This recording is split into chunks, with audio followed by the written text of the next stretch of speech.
시편 23편은 다윗의 시라고 표제가 되어 있고 아마 구약의 말씀 여러 말씀 중에서 이 설교 본문으로 주어진 이 그 많은 그 성경 중에 수위를 다투지 않을까 생각을 합니다.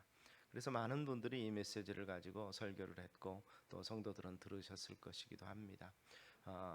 그런데 이 다윗의 시이기도 한 이것은 다윗이 이 어렸을 때 목동으로서 목자로서의 이 경험을 하나님과의 관계 속에서 이렇게 풀어낸 것이라 굉장히 실제적이면서도 우리들에게 은혜가 됩니다. 오늘 본문은 그 중에서도 전체적으로 보면 그 목자와 양과의 관계 속에서 우리 하나님과의 관계를 이야기하지만 특별히 이 3절에 나타나는 4절에 나타나는 이 주의 지팡이와 막대기가 나를 안위하시나이다 하는 삶에 있어서 평안과 또 곤란 가운데에서도 돌보시는 하나님의 은혜를 생각해 보면서 전반기에 우리의 삶의 모습이 어떠하였든지 앞으로 우리의 인생의 모습이 어떠할 것인지를 기대하면서 주의 지팡이와 이 막대기의 의미를 다윗이 노래했던 이 부분의 의미를 보면서 같이 은혜를 나누고자 합니다.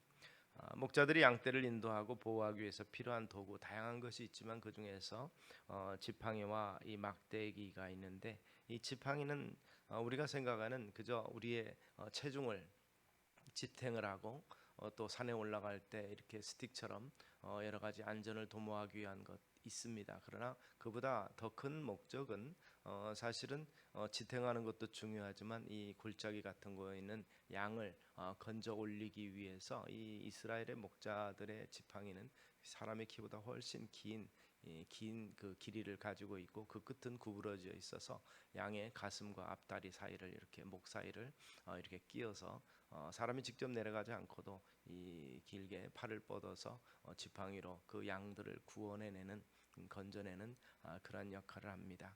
이 산양과 달리 양들은 사실은 이 절벽이나 계곡 같은 데서 딛고 균형을 잡는 힘이 굉장히 약하다고 합니다. 산양들은 아마 여러분들은 동영상이나 사진을 보셨겠지만 우리가 말하는 이 인공적인 댐 있죠. 심지어는 이 중국의 만리장성의 벽에서도 휴식을 취하고 뛰어다니는 이러한 민첩성과 균형 감각을 가지고 있는데 사실 양은 비슷한 종인데도 그렇지 못합니다. 그저 초원에서 안전한 곳에서 정말 양처럼 자기 방어 무기가 없는 동물은 없다. 이 주석을 하시는 어떤 분이 그런 얘기를 하면서 왜 하나님께서는 우리를 양에 비유했는가 이런 이야기를 합니다. 어떤 면에서 보면 동물들의 다양한 능력들, 시각과 후각과 여러 가지 자신 방어와 공격의 능력과 이런 그 힘과 이런 것들에 비해서 우리 인간들은 참 이 강해진다 할지라도 많이 약한 면이 있습니다.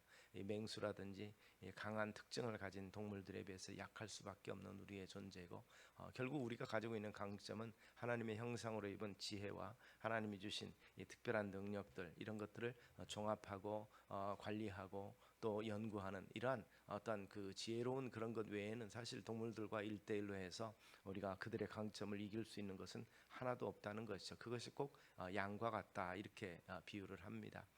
양은 외부의 강적으로부터 자신을 도울 수 있는 것이 없고 자기들끼리 싸울 때도 뭐 머리끼리 부딪히는 그래서 양들의 그 자기들끼리 다투는 동영상을 보면 흔히 말하는 박치기라고 그러죠. 머리끼리 들이받고 나서 자기들이 어지러워서 비틀거리는 모습을 보면서 저게 방어 수단이 될 수 있을까라는 생각을 해봅니다.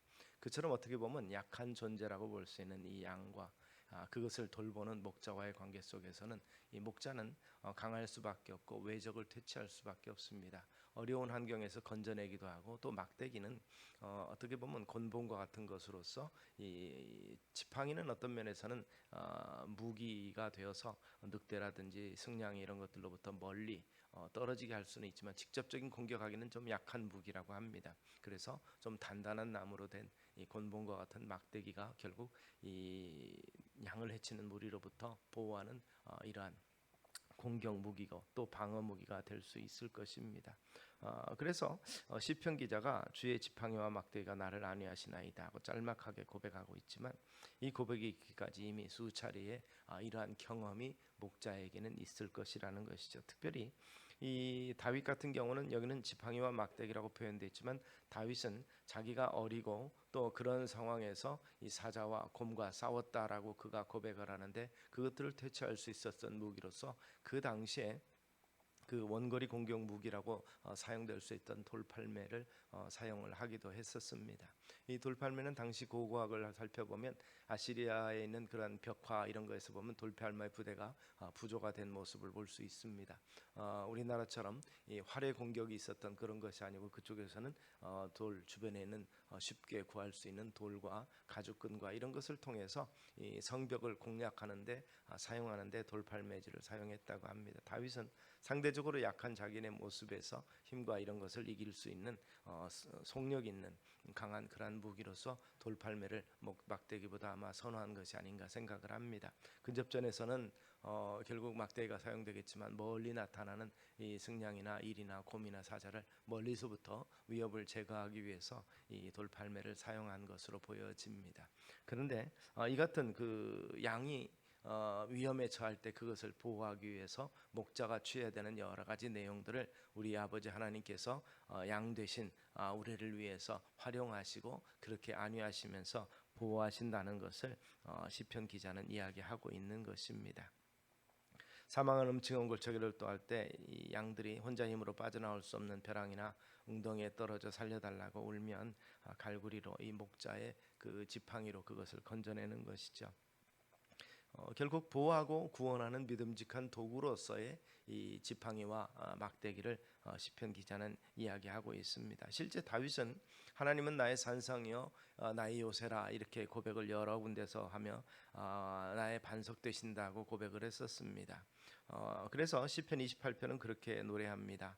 여호와는 나의 힘과 나의 방패시니 내 마음이 저를 의지하여 도움을 얻었도다. 그러므로 내 마음이 크게 기뻐하며 내 노래로 저를 찬송하리로다 했고 27편에서는 여호와는 나의 빛이요 나의 구원이시니 내가 누구를 두려워하리요 여호와는 내 생명의 능력이시니 내가 누구를 무서워하리요 나의 대적 나의 원수된 행악자가 내 살을 먹으려고 내게로 왔다가 실족하여 넘어졌도다. 군대가 나를 대적하여 칠지라도 내 마음이 두렵지 아니하며 전쟁이 일어나 나를 치려 할지라도 내가 오히려 안연하리로다. 심각한 고백입니다. 어떤 면에서 보면 하나님이 지켜주심으로 어떠한 상황 속에서도 내가 평안하며 담대할 수 있다는 이러한 고백이 이 속에 있음을 우리가 기억하시기를 바랍니다. 이 같은 다윗의 고백을 통해서 우리가 배울 수 있는 것은 어떠한 역경 속에서도 두려워하지 아니하고 하나님을 의지하고 굳건히 서는 자에게 하나님의 보호가 있고 또 승리 주신다는 약속하심을 우리가 생각을 해야 된다는 것입니다. 곤경에 처할 때마다 하나님 앞에 간절히 기도하는 다윗의 모습이 이 성경 속에서 보여지고 있고 그는 31편을 통해서는 이렇게 고백합니다. 내게 귀를 기울여 속히 건지시고 내게 견고한 바위와 구원하는 보장이 되소서. 주는 나의 반석과 산성이시니 그러므로 주의 이름을 인하여 나를 인도하고 지도하소서. 이렇게 기도하면서 하나님께서 응답하신 것을 이야기하고 있습니다. 내가 여호와께 구하매 내게 응답하시고 내 모든 두려움에서 나를 건져내셨도다. 이 곤고한 자가 부르짖음에 여호와께서 들으시고 그 모든 환난에서 구원하셨도다. 시편 34편은 바로 이렇게 고백하고 있는 것입니다. 시편에 나타난 다윗의 고백만 앞뒤로 연결해 보아도 바로 환난 가운데서 부르짖고 그리고 응답하신 하나님과의 관계를 우리가 찾아볼 수 있다는 것입니다. 그래서 이 같은 경험을 가지고 다윗은 우리 성도들에게 권면하고 있습니다. 너희 모든 성도들아 여호와를 사랑하라. 여호와께서 성실한 자를 보호하시고 교만히 행하는 자에게는 엄중히 갚으시느니라. 강하고 담대하라. 여호와를 바라는 너희들아. 이렇게 시편 31편을 통해서 환난 때 제일 먼저 할 일이 무엇인가? 여호와를 바라고 간구하라. 그래서 그 기도 속에서 우리도 기도해야 될 것을 환난 가운데 가장 우선적으로 해야 될 일이 기도라는 사실을 배우게 되는 것입니다. 다윗의 시점은 대부분이 기도의 시라고 해도 과언이 아닐 것입니다. 내가 환난에서 여호와께 하려며 나의 하나님께 부르짖었더니 저가 그 전에서 내 소리를 들으시며 그 앞에서 나의 부르짖음이 그의 귀에 들렸도다. 18편은 이렇게 노래합니다. 우리의 부르짖음이 하나님 앞에 하나님의 전에서 그의 귀에 들렸다라고 하는 것이죠. 하나님은 들으시는 하나님이시며 또한 하나님이 말씀하실 때 우리가 듣기를 원하십니다. 그래서 귀 있는 자는 교회들에게 안 하시는 말씀을 들을지니라고 말씀하시는데, 그 전에 하나님은 우리의 말씀을 들으시는 하나님이시라는 것을 우리는 다윗의 고백을 통해서, 성경 여러 곳을 통해서 우리가 배운 바, 바로 하나님 앞에 곤고할 때, 어려움이 있을 때, 특별히 이러한 때에 더욱더 하나님 앞에 부르짖을 수 있는 우리 성도님들 되시기를 소망합니다. 양이 곤경에 처했을 때 가만히 앉아서 목자가 와서 찾아주기를 기다리는 것은 어리석을 수밖에 없습니다. 목자가 그 수많은 양들이 어느 곳에 있는지, 그들 품에 없는 것은 알지만 그들이 어느 곳에서 어느 위경에 처해 있는지는 모르가 알겠습니까? 요즘에야 위성사진이라든지 그런 걸로 어떠한 상황에서도 장비가 있으면 찾는다고 하지만, 개인이 그런 것을 사용하기도 힘들 뿐더러 사실은 부르짖지 않으면, 양의 울음소리가 있다면 목자가 찾아 나서겠지만 결국 해가 지고 사실 어두워지면 이 목자로서는 할 수 있는 방법이 없습니다. 결국 양이 부르짖는 수밖에 없는데, 그 애처로운 울음소리를 듣고 결국 이 곤경에 처한 양을 향해서 목자는 움직이고 그의 도구들을 통해서 그 양을 구원해 낼 것입니다. 결국 탄심하며 부르짖는 그곳에 하나님의 구원이 있게 마련이라는 사실을 우리가 기억하시기 바랍니다. 아브라함의 삶에 있어서 이 하갈과 이스마엘은 어떻게 보면 오점이라고도 할 수 있습니다만은, 다양한 그들의 삶 가운데서도 하나님의 경륜이 있음을 우리는 생각하게 되는데, 이 사라의 학대를 견디지 못하고 쫓겨난 이 하갈이 광야에서 부르짖었을 때, 하나님께서 그의 음성에 들으시고 그들을 구원하시고 다시 돌아와서 아브라함의 품 안에서 이스마엘이 성장할 때까지 있을 수 있도록 하나님께서 돌봐주심을 우리가 보게 됩니다. 그런데 그 아들의 이름이 이스마엘입니다. 그런데 그 뜻은 하나님이 들으셨다라는 뜻입니다. 이스마엘도 하나님이 들으셨다는 것이죠. 그가 들나귀 같이 되고 큰 민족을 이루게 될 것을 약속하신 것을 우리가 볼 수 있습니다. 또 애굽에서 백성들이 고난을 견디지 못해서 부르짖었을 때, 이스라엘 자손은 고역으로 인하여 탄식하며 부르짖으니 그 고역으로 인하여 부르짖는 소리가 하나님께 상달한지라 하나님의 그 고통 소리를 들으시고, 이렇게 말씀합니다. 결국 그 고통 소리를 들으시고 모세를 택하시고 그를 보내셔서 출애굽하게 하신 것을 볼 수가 있습니다. 부르짖음에 응답되는 까닭은 하나님이 먼저 그것을 들으셨고 하나님의 자녀의 음성에 귀를 기울이시는 것이 있고, 또 하나는 우리 입장에서 보면 그 순간 철저하게 자기가 깨어지는 순간이기 때문에 그렇습니다. 결국 내가 할 수 없는 상황에서 부르짖음으로 하나님의 도우심을 구하는 자, 겸손히 낮아지고 할 수 없어서 부르짖는 그 부르짖음의 시간이 자신의 희식과 힘으로 무엇인가 이루어 보려는 교만이 깨어진 순간이라고 볼 수 있습니다. 그래서 하나님 앞에 도움을 요청하는 그 순간 하나님께서 응답하시는 것이죠. 통회하며 회개하는 시간이라고도 볼 수 있습니다. 그래서 34편은 이렇게 말합니다. 여호와는 마음이 상한 자에게 가까이 하시고 중심에 통회하는 자를 구원하신다 이랬습니다. 하나님이 구하는 제사는 상한 심령이라 하나님이야 상하고 통회하는 마음을 주께서 멸시치 아니하시리이다. 시편 51편 기자는 바로 그렇게 노래하면서 상한 심령으로 하나님 앞에 통회하고 자복하는 심령에 구속을 베푸시는 그 우리 하나님 되심을 노래하고 있다는 사실을 기억하시고, 우리가 엎드릴 때 하나님은 응답하시고 우리가 상한 심령을 가지고 하나님 앞에 나아갈 때 만나주시는 하나님 되심을 우리가 기억하실 수 있는 우리 성도님들 다 되시기를 소망합니다. 우리의 주변을 돌아볼 때 참 힘들고 어려운 일들이 참 많이 있습니다. 이 나라와 민족, 가치와 기타 여러 가지 일들이 참으로 아직도 어려운 환경 가운데 있고, 세계 유일의 아직도 전쟁이 끝나지 않은 휴전 상태인 분단 국가의 상태를 가지고 있고, 북은 아직도 남한을 남침하고자 하는 그러한 야욕을 멈추지 않고 있고, 최근 얼마 전에는 아예 자기들의 헌법으로 이것을 명시하고 핵 개발에 대한 것을 포기하지 않겠다, 이렇게 선언한 것을 볼 때 외부에서 바라보는 한국의 상황은 어떻게 보면 현재 전쟁이 벌어지고 있는 우크라이나와 그리고 러시아의 거기 관계 못지않게 위험 가운데 있다는 것을 생각을 하게 되는 것입니다. 그래서 한국에서 어떤 특별한 청소년의 대회라든지 어떤 심포지엄 모임 이런 것들이 있을 때 자녀들을 보내는 것을 약간 거려하는 그러한 움직임도 있었습니다. 이런 부분들을 생각해 볼 때 우리가 아직은 사실 우리가 마음 놓고 평화를 이야기할 수 없는데도 우리가 안연한 것은 한편으로는 무감각하기 때문이기도 하고 한편으로는 그런 얘기를 합니다. 우리가 신앙이 너무 좋기 때문이다.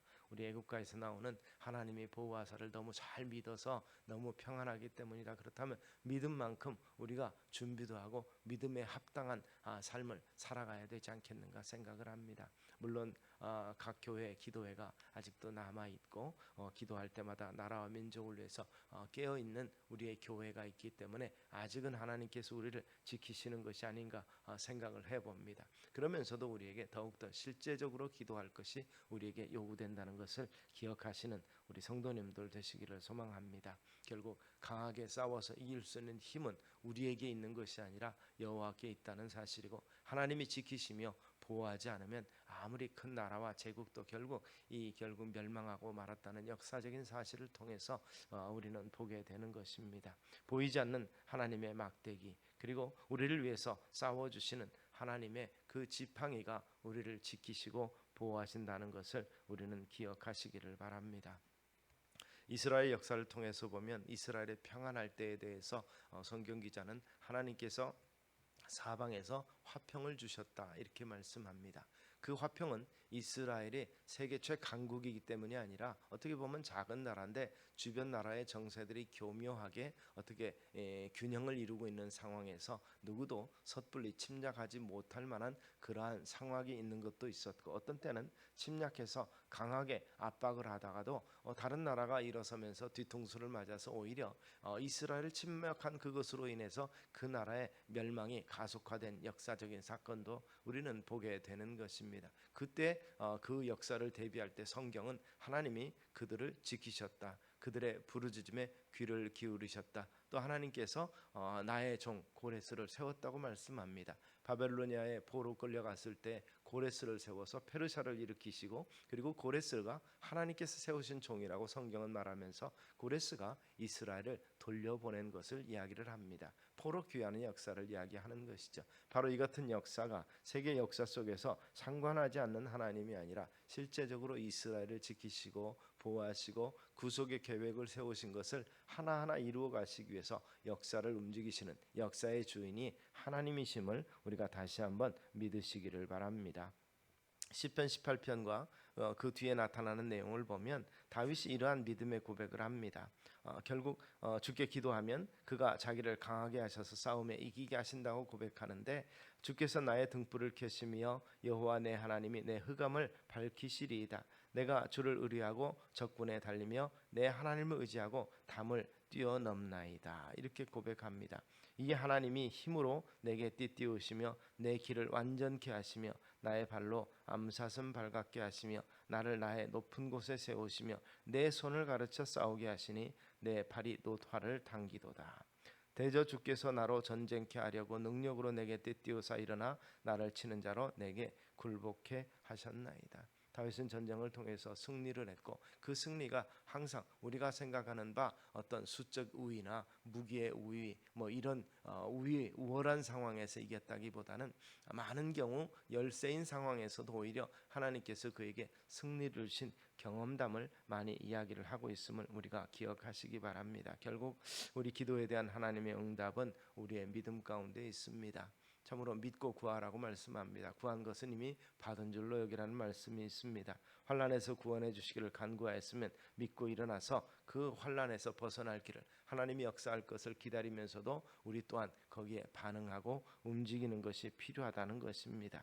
주의 지팡이와 막대기와 이 모든 것들이 합력해서 선을 이루며 우리와 함께 하셔서 우리에게 용기를 주시고 새 힘이 솟아나게 하신다고 다윗은 고백하고 있다는 것을 기억하셔서 다윗의 신앙이 우리의 신앙이 되고, 우리의 환난 날에 부르짖으면 하나님께서 들으시고 그의 지팡이와 막대기로 새롭게 하시며 이기게 하신다는 사실을 한 번 더 기억하시기를 바랍니다. 우리가 당하는 환난이 어떤 모습입니까? 어떤 모습 가운데서도 진심으로 통회하고 마음을 비우고 하나님께 부르짖으면 반드시 응답해 주실 것입니다. 또한 개인적인 문제만이 아니라 우리의 공동체 문제, 우리의 사회, 민족의 문제를 하나님 앞에 쏟아놓는 우리 성도님들 되실 때 우리 성도들의 기도가 결코 헛되지 아니하고 우리 자손들에게 참으로 평강과 소망의 나라를 만들어갈 수 있을 때까지 하나님이 지켜 주실 줄로 믿으시는 우리 성도님들 되시기를 주의 이름으로 축원합니다. 기도하겠습니다. 살아계신 아버지 하나님, 주의 지팡이와 막대기가 나를 안위시한다는 그러한 확신과 고백을 가지고 주님을 노래했던 다윗의 고백처럼 오늘 우리의 고백도 우리 하나님이 지키시는 믿음의 삶을 우리가 소망할 수 있도록, 또 그 역사하시는 하나님을 우리가 그 하나님의 임재를 목도하며 감사하며 참으로 노래할 수 있는 우리의 삶이 될 수 있도록 힘을 더하여 주시옵소서. 예수님 이름으로 기도드리옵나이다. 아멘.